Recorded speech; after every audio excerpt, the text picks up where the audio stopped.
chibai ule chicken sausage le bok choy hi karon kan pol dona hi ti hianin akaw hi kabala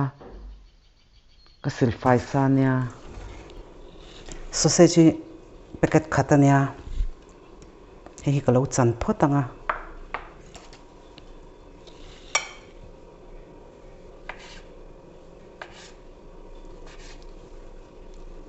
ti hian ka chana mani du dan khan chan nei turania heng hi chu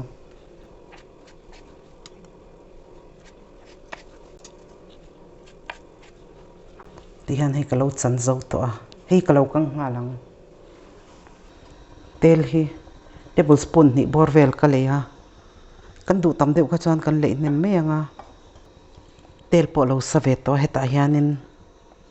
sausage kan kang phot down ani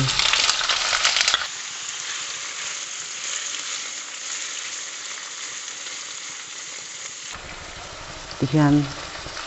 gas hi medium a kada a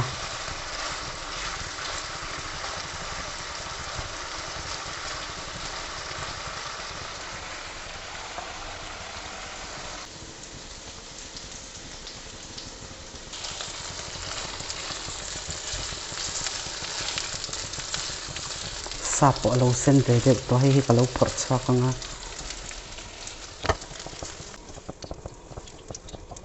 hemi bel ve ka hianin ka kang le dona tel hi kem ka le bela tel polo lum ve le to heta hianin puron var zung ni den som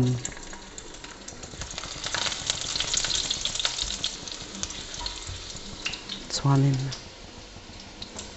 marcha pai khati hianin ka phela hi ka tel don boka marcha kha chu adu lo tan chona tel lo thei thawani marcha puyania a thak lo wa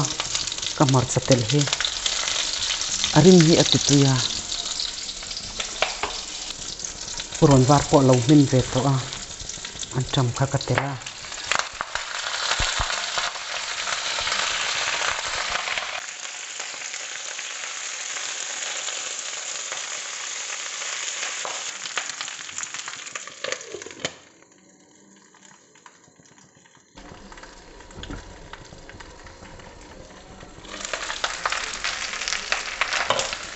hemi a hian chile chicken powder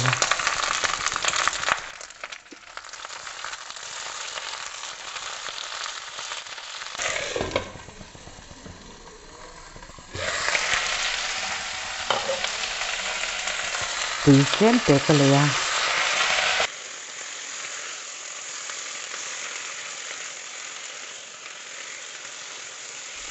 min lu tuk khan kan kang lawanga buk choi aya hianin kau phek te pok hang man pheya ziklum te tui em ve kani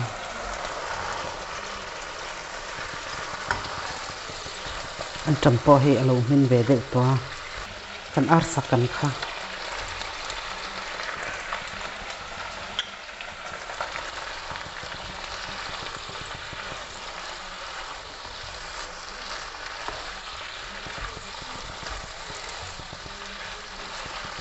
gesi ti hian a medium a kada a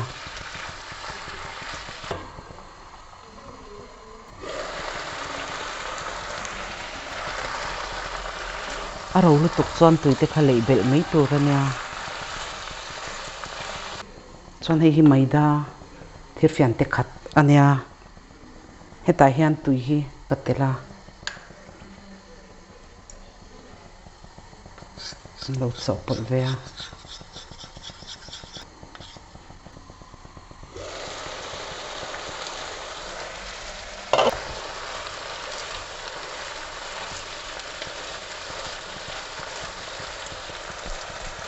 maida tui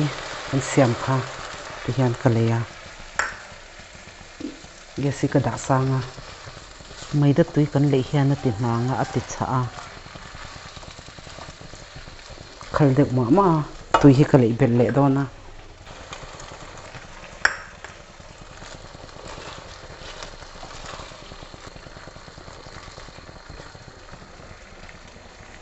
cho mẹ cần nan hiền tùy hiệu vái hiền em giả sum nị về cả mang anh à tùy hi à khăn lu tục cho nên tùy pa ngày te khá lấy bền lệ thế à